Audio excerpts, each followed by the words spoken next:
How to add Venmo Card to Apple Wallet. It's pretty simple and a quick process, so without any further delay, let's jump right into the video. Start by moving into your application Apple Wallet.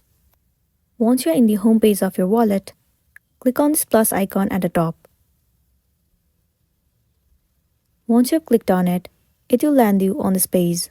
You can see tons of different cards options in order to add to your Apple Wallet. Well, now what you want to do is, you have to click on debit or credit card. You can enter your Face ID and then click on continue. Now tap on enter card details manually at the bottom. It will land you on the page where you will need to enter card information.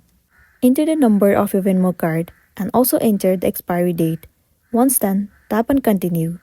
After that, your Venmo card will be successfully added to Apple Wallet and then you'll be good to go. So that's the wrap for this video. If it was helpful, give it a like and check out our next tutorial. Thank you.